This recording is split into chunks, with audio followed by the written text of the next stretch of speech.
biggest lie ever told is that we are separate from God and each other.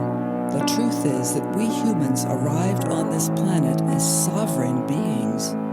Although we had lost that knowledge, now we remember.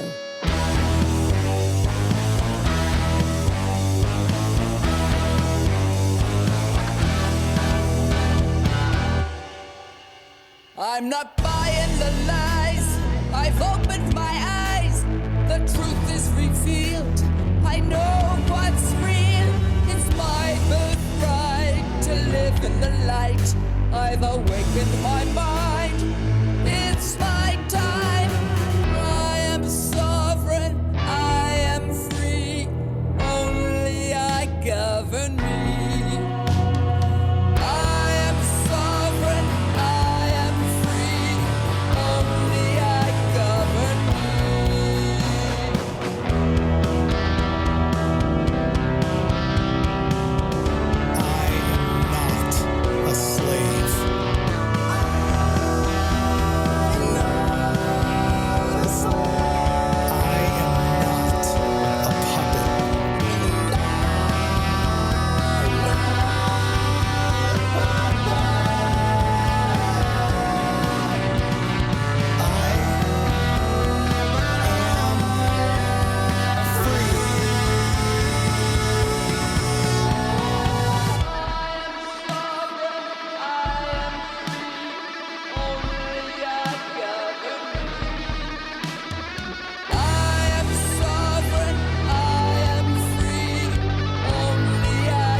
Sovereign and free. Yes! I'm sovereign! Truth. Yes! That was the new song Sovereign, just produced by Deidre Regal, singer, composer, and writer. Elizabeth Mueller, poet, contributing writer, and backup vocals. And Brent Oakley, producer. We're going to hear all about the inspiration behind the lyrics, the timing of why now, and what goes into producing something this beautiful. I'm excited to hear all about it. Let's see how this spirals out. Welcome, guys. I'm so excited to hear about this project. How are you today? We are fine, and we are delighted to be here, Jane. Thank you. Doing good. Wonderful. So I'm going to introduce each of you, and you're going to give your piece of the project as we go, and then we're going to hear all about it, organically. And it's just such an exciting, like the song itself is so powerful. And to hear about how you pull together something from the very beginning to the end and to have all three of you together is really fascinating. So I'm really excited to hear about it. Let's start with you, Deidre. Deidre Regal. Deidre is a singer, dancer, composer, conductor, pianist, and author. Her career path has taken her on tour through the US, Canada, Japan, and Eastern Europe. She conducted with the Bulgarian National Symphony and is constantly reminded of the impact music has on us as a universal language. She has been a survivor of trauma, which has provided her with wisdom, healing, and ultimately thriving. Her tender heart and strong will to love and express truth show up in her music. So beautiful. Deidre, you're the singer, and you had the first inspiration, I believe. What was your inspiration for Sovereign, and when did it happen? Yes. Thank you for asking. It came out of a conversation with a dear friend when I was in Colorado about a year and a half ago, and we were having that discussion that we are sovereign souls. And of course, being a singer and a composer, the next natural thing to do is to sit down at the piano, and I heard a chord progression come, and then the lyrics came, and I had a little what we call hook or chorus. And that was the beginning of the creation of this piece as we know it now. And of course, it's expanded. And so I'd like to take a moment in this very beginning of my comments here and extend some gratitude to some people who've been with me all through the process, aside from Brent and Betty, or Elizabeth, whom we're about to meet. A special thank you goes out to the following people. Lynn Walker. She has been an ongoing encouragement and connection for me in my professional and personal life. To Lillian for her ongoing friendship. I'll say that one again, ongoing friendship and support. To Deborah Jane East, who taught me podcasting and dragged me into the 21st century. To Wenda Blake, who has introduced you and me and has been the voice of calm and clarity in my life. To Joe for being the candle to my flame that has inspired me to stand up and speak up with this piece. And finally, to my parents for giving me many great gifts that I appreciate more and more every day. So I really want to extend all of those special gratitudes to those people at the very top of our interview today. There's so many we're connected to. Yeah. These people have all been part of the process. Yes. And that's the magic of this is feeling so connected and yet understanding our sovereignty. And when this piece first came, when I was in Colorado, I thought there's something special about it. There's just a special energy about it. And I had no idea then that it would be what it is today, and that I would be actually having the privilege of being on your podcast and here with my dear friends Brent and Betty, and talking about what has happened. I didn't know either of these people a year ago. It's been such an incredible process. I have to correct myself. I knew Betty just as a friend of a mutual friend. And the little backstory is she picked me up at the airport when I flew from California to Florida last fall. And we remembered that we knew each other from years prior, just a little bit. And she eventually began to share her creativity with me, some of her poetry, her music. And I said, this music needs to get produced. The world needs to hear it, especially all that we're living through right now.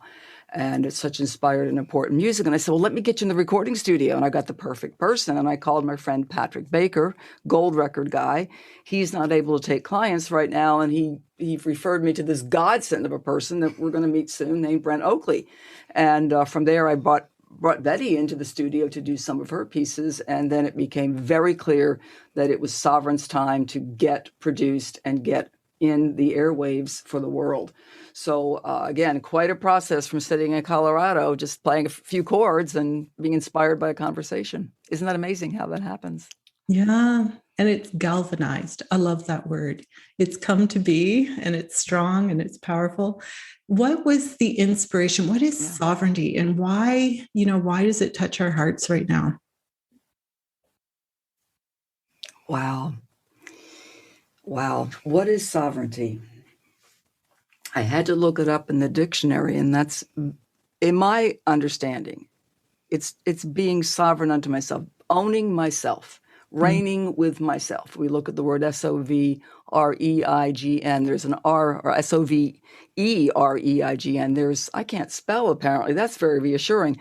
There's the word reign in there. In other words, we sit on the throne of our own lives. We are responsible for ourselves. We have the privilege of sitting on the throne of our own lives. And that's not to say that God isn't God. It's saying that we're owning our own divinity, our own responsibility. And we don't let anyone or anything else tell us what to do, who to be, or how to live. And that is so necessary now as we are uncovering the lies that we have been told, being slaves, being puppets in every segment of our society. our religion, our governments, our medical systems, our education system, our financial system, everything controlling us and telling us, you have to do this, you have to do it this way, you have to be this person, you have to look like this. When inside us is this divine connection, this divine peace of God that wishes to express itself in the image of God, not in the image of somebody else. So much is lost by not truly being ourselves in our fullness. So that's what sovereignty means to me, is that I'm on the throne of my life. Everything is in perfect order as I go through my life. And it is a journey for us to come into accepting who we really are as divine aspects of God. That's what it means to me. How do I exercise it in my life, minute by minute, day by day? Yeah. And, it's been uncovered, and, it's been a program as well for a long time and rolled out to dumb us down and give up our sovereignty to something that we see as governing or medical or someone that's higher than us, but we need to take back the responsibility. And that's why I found it so beautiful. And it's time. It's absolutely time that all of us do this. And, it's been a process for all three of us as we've developed this piece. And for myself, I'll just share very candidly that in the months that it's taken us to produce this piece to what it is now, it has been my own journey to, again, step into more sovereignty and more of my own personal quality power. So I went through all of the human emotions you can go through: exhilaration, joy, defeat, self-doubt, worry, concern. I went through it all. I lived the process of owning my sovereignty with this piece of music. So I went through a lot to get where I am now. And I think it's what we're all going through, realizing we've been lied to, having all of that frustration, that anger, channeling it properly, and finally coming out the other side and saying, I'm celebrating my sovereignty and all of the human emotions that go in between that. What a journey. What a journey this has been for me. I own it. I confess it's been laughter, tears, confusion, and ultimately exhilaration of victory and celebration of my sovereignty and the fact that this piece is what it is. And I didn't do it by myself. No, that's beautiful. And I imagine each time you sung it, each time each of you heard it, it would make it more palatable, more real. You would grow into it more every time. You're right. You're very, very right. Yeah, Brent and I are looking at each other, and Betty as well. We're all experiencing the same emotions about, I think, the pride in it. And I walked around with it in my head for a long time. It's so powerful. So, well, you inspired me too, Jane. I remember sending a little clip of one of the choruses that I think I had recorded either on my own when I was in Colorado or maybe when we had first created the chorus here in the studio. And you wrote back to me via messenger and said, and I quote, "Everybody should be singing this!" ! Unquote. Right? I thought, yep, she's right. She's right. Everybody needs to be singing this. And that was a huge piece of inspiration that kept me going through the process. Thank you for taking the time to send that. Yeah. And as as you feel it in your heart, you become a brave warrior. And it's all hands on deck right now. Oh, wow. Listen to what you just said. We become a brave warrior. Absolutely. And it's all hands on deck. I concur. Yeah. And everyone has something to add. So I love that it's a collaboration. Like all of humanity needs to stand up right now. Absolutely. Let's meet Elizabeth. Good morning. Elizabeth Mueller, better known as Betty, right? Yes. I always was called Elizabeth when I was in trouble, but legally that's my name, but all my friends call me Betty. Right. So feel free to call me Betty. Betty was a contributor to Sovereign, collaborating in writing part of the lyrics, the production, and some of the vocals and logo. Betty is an accomplished poet and artist. As a poet, her work has been recognized and published by the Library of Congress in Washington, D.C. She is a native Floridian with a past career in aviation She owned her own flight school, a charter operation, and had a Piper aircraft dealership. That's incredible. So you are a poet and you soar. Yes, yes. I have had quite an interesting life. I got into aviation very young. I had my business at 21 years old with my ex-husband, and he was also a musician. So I kind of hit the jackpot with the flying and the music. And at that time, I just wrote poetry and listened to him sing. In later years, I tried to see what I could do with the music, but my life took a turn in another direction, and I just kind of put everything away. Am constantly writing poetry as a hobby, and just because I enjoy it. I write my thoughts down, and later on they come into some sort of a poet type thing, or sometimes a story. Deirdre, she had mentioned earlier, came into Florida to see a mutual friend of ours, and we kind of reconnected after, I think it was 13 years. Something like that. Since yes. we had seen each other, and I didn't really know what she did. And she knew I wrote, but we kind of got into a conversation. I showed her a few things, and she was very impressed with what I had. And one thing led to another, and here we are. I'm very new to the music industry, but I've been very blessed to be mentored by both Deirdre and Brent. They have been very patient with me. And I'm kind of a wordsmith, so I can help when we get stuck on words. I hear music in my head, but I have to turn to Deirdre and say, okay, what note am I singing, or what is this? Because she is the one that's the connecting from my brain to the paper. And we've just gone with the procedure from there. And then Brent, he adds his own special flair to things that we're both doing. And he comes at it from a whole different angle of things I would never have thought were possible, because of his expertise in the production and his experience in his work. So I'm basically the newbie, but I'm holding on. You're the glue. It sounds like you're the glue. I'm kind of like the glue a little bit. I'm the ears in the background. When they're getting so involved with things, they'll turn and look to me sitting behind them and say, "Did that sound right?" And I'm like, yes or no, Yeah. whatever it is. And I'm brutally honest. And then I'll sometimes have a suggestion, sometimes not, but they look at me as kind of the general audience, what they would be hearing. And I'm very blessed, as I said, that these people have taken me under their wings and let me join in on this journey. Right? Exciting. And, when you're a poet, you must learn to speak through your heart. As a poet, what inspiration did you draw on for this song? For this song, I was primarily secondary to Deirdre's lyrics. I was kind of a filler in, and I would constantly kind of get into her head, and I'd say, what message are we trying to project here? What is the target meaning at this moment of the song? And she would have words already written. Occasionally, we just would add a word here or there to tweak what she already had. She's a poet in her own right.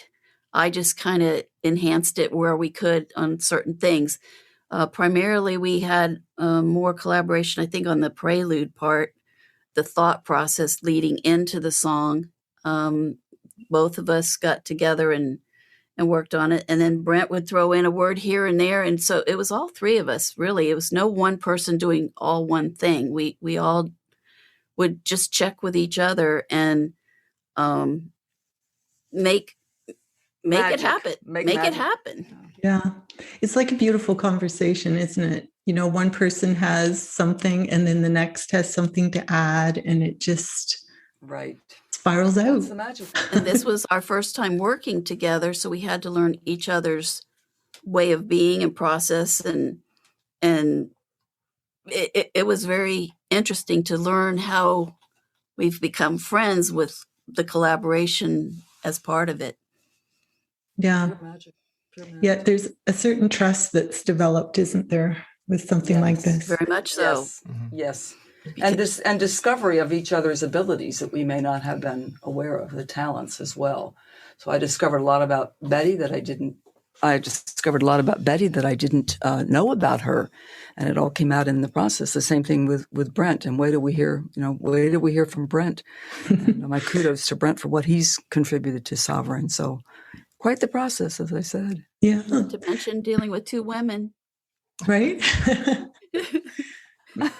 Changing their mind constantly. I bet. Brent. Let's hear about Brent. Brent Oakley. Brent has been to 70 countries and all across the United States, working as a front of the house, sound manager, and tour manager with some of the biggest names in the music industry. He's also guitarist, vocalist, and videographer, and owner-operator of his own recording studio. And he's a dad of a 3.5-year-old, which must add to the mix. Yeah. 100%. Welcome, Brent. Tell us about making this happen. Okay, so this is the second project that we started on. I got to know both of these ladies here on a song that Betty had come into the studio to do. And after we'd finished that, then Deidre said, well, I've actually got my own song that I'd like to do now. I said, oh, okay. So that began this journey for Sovereign. And we tracked the original version in a day. Deidre had all the music already written and on her score. So she came in and played all the instruments, and then it was really quick. And it's like, okay, cool. This song's going to be done fast. And they're laughing because, it was like months later, I feel like. I don't even know how long from start to finish.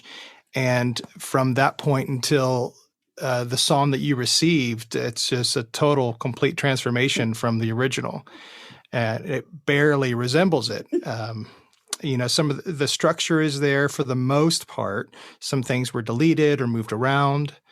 And then everything else, like 80% of it felt like just completely evolved from how it began.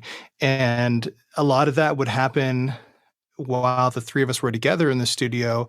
And then when I would have free time at home in my studio, I would just come in here and open up the session and just get really creative with it and do like strange, weird things to it. And then I would send it to Deidre, and she's like, oh my gosh, wow, I don't know what to say. She's like, this is crazy. She's like, okay. She's like, I need to hear this in the studio because I'm just listening to it on my phone right now.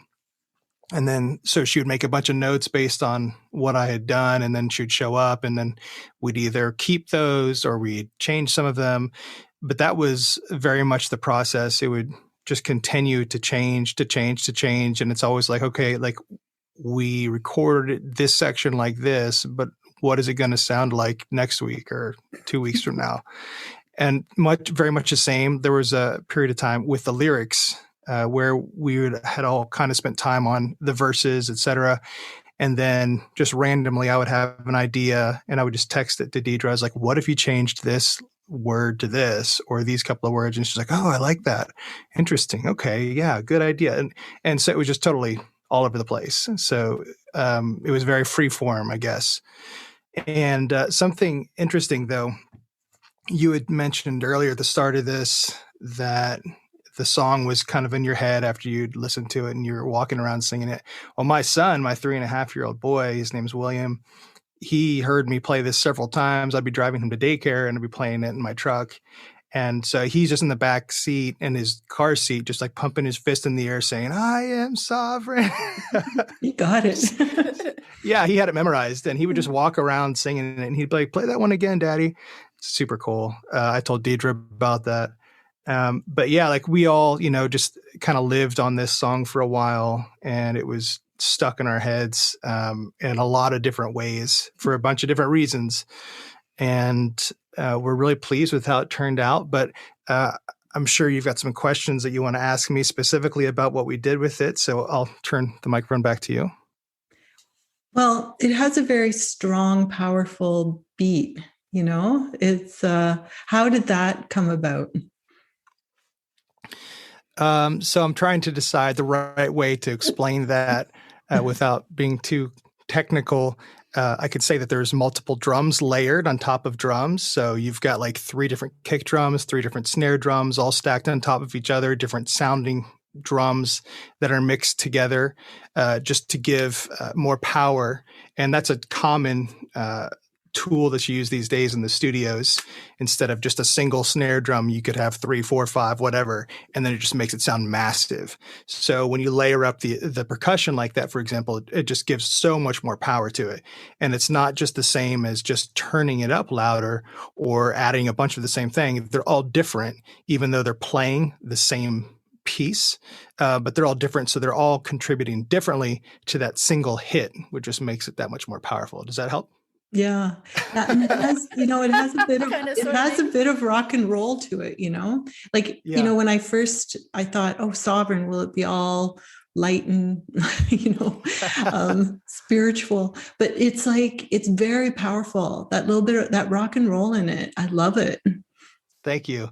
I remember when Deidre first went to track this because she originally did all the instrumentation on it. And I just added the drums to it. And she had done everything else that first day that we talked about. And then she's like, well, let me just do some scratch vocals. And she goes up to do her part.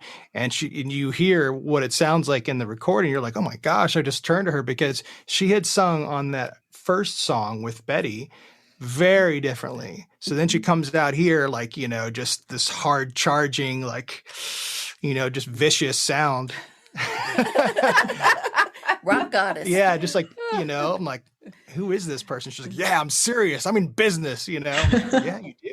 Yeah. Okay, so that gave me immediately a lot of ideas for the direction the song could go in just based on that vocal delivery from what she originally did. I'm like, okay, well, we can make this a lot harder, a lot heavier now based on how you just sang this. So we can do a number of things.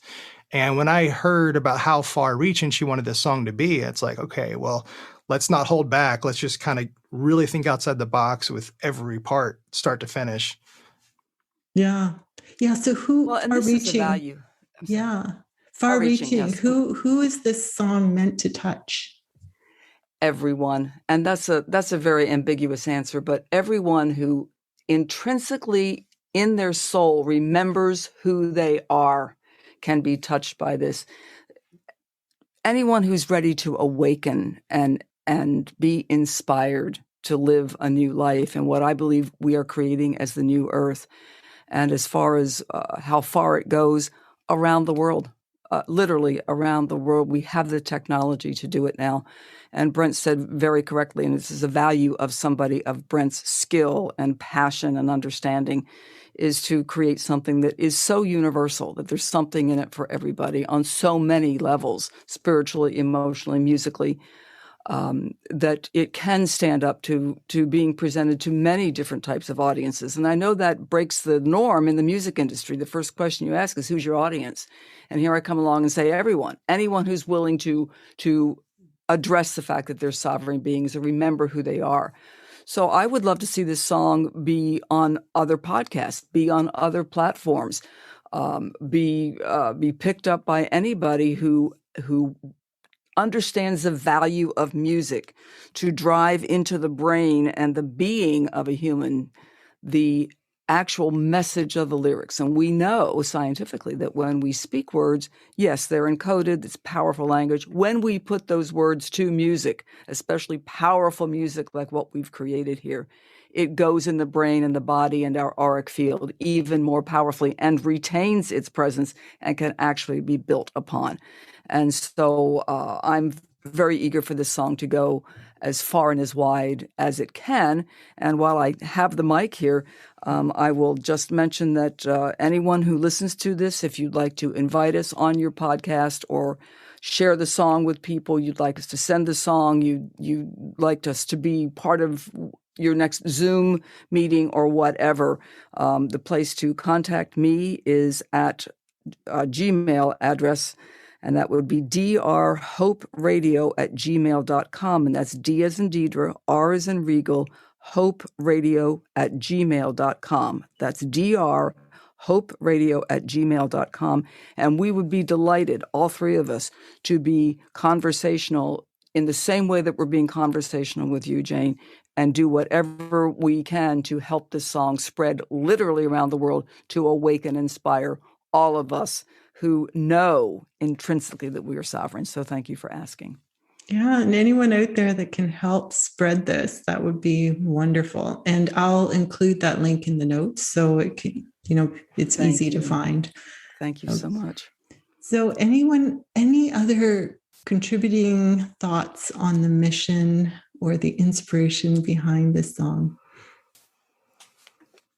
So I was just going to say, as far as like the message of the song, as soon as Deidre shared it with us, the lyrics, it just seemed, even though this has been something that she's been carrying around for so many years, it just seemed like something that's so specific to right now and our world history, with pandemic lockdowns, masks, no masks, politicians, were they elected, were they not elected? There's so many things that have happened that have brought our society, it feels like, to its tipping point.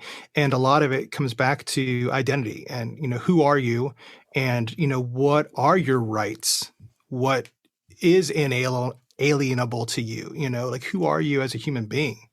And that's really what this song is about. It's like, hey, wake up. Like, this is your life. It's not what somebody else tells you that it is. This is your life.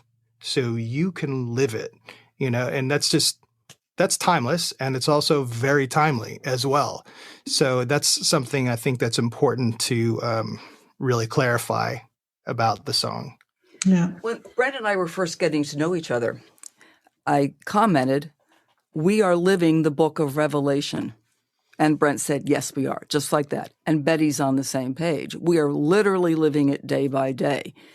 And if we look, especially even in this country, at the history of the United States of America, and we as American citizens understand what happened in 1871 with our Constitution and how it was altered and how we went from being a republic to a corporate entity, and all that has happened since then. If we look at just that much in this country, how our freedoms have been systematically robbed from us, and we've been systematically reprogrammed to become puppets and slaves.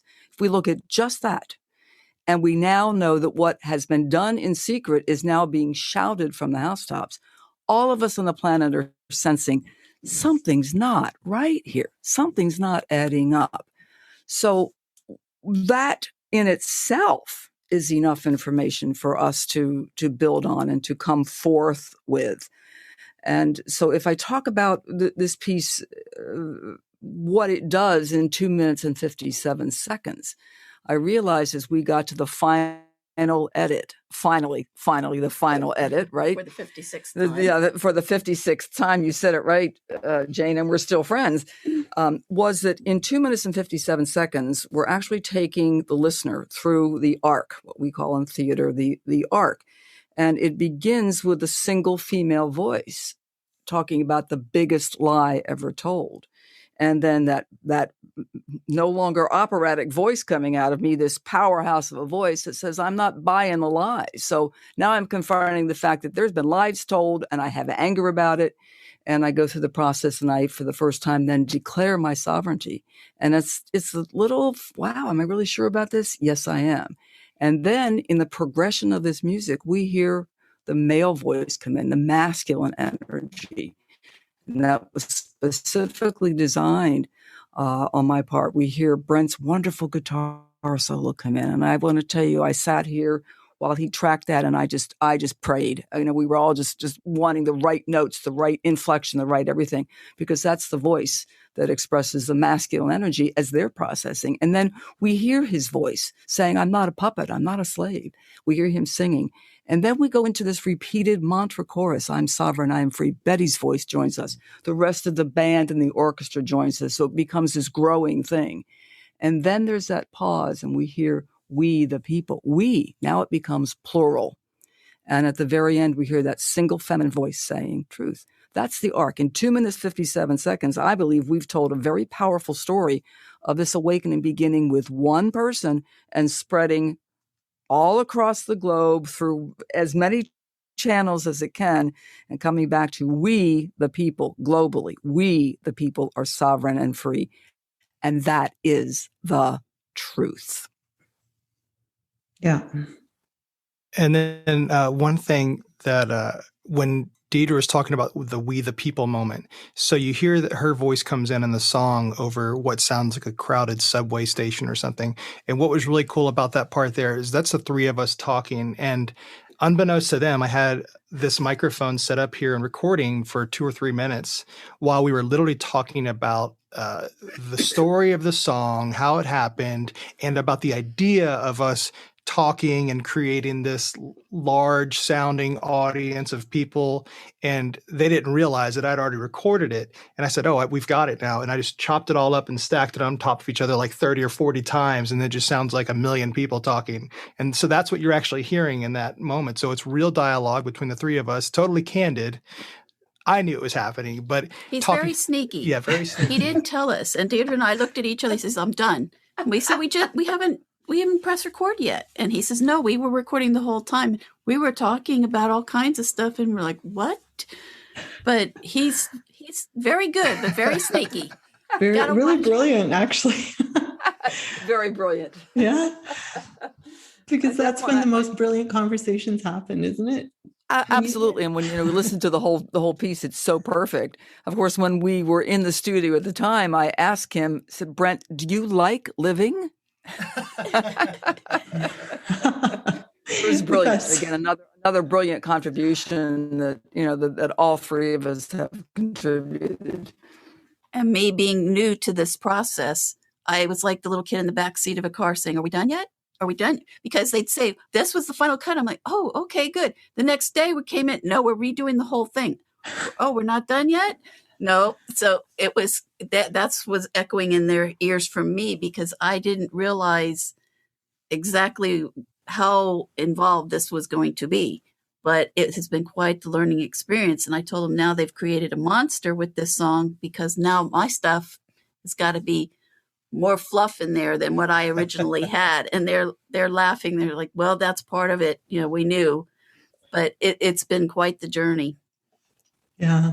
When that final cut turns into 20 more. That's the artistic process. Yes. Love it. Right. When you were talking, I was thinking for far too long, we've trusted that we're in safe hands, right? And we've been programmed to give away this power.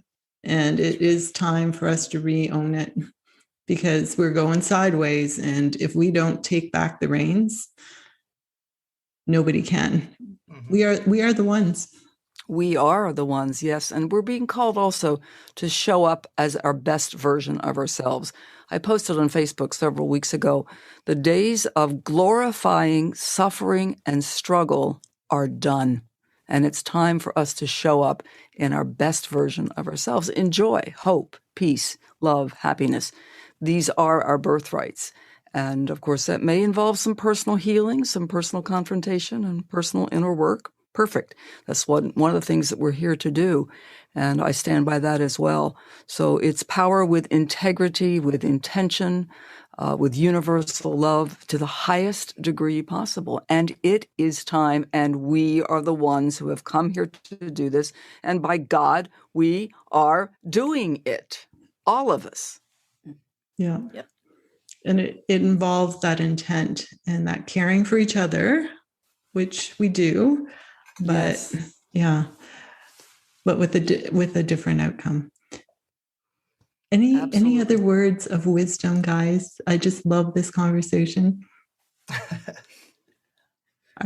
You're good. The wordsmith is without words at the moment. I think I'm complete with my. I thought it was beautiful. As well. Yeah, your message is amazing, Brent. Other than it's a very enjoyable process. And we hope everybody enjoys what we have enjoyed making and that they will understand the message we're trying to send and that it's a message of love, of divine love, and that you are able to stand up on your own right. Yeah. And now I'm going to cry. Perfect. Oh my. Thank you so much for what you've done. Anyone out there that needs to be picked up or is doing something that requires bravery or is questioning what their path is, turn this on and share it wide and far. And I think it's just incredible what you've done. Thank you so much. Thank you. Thank you. Thank you for Jen. having us. Bless you. Bless all who hear this as well. And for everyone out there, don't forget, don't give away your power to anyone else. Be the creator of your own life. Spiral up, spiral out.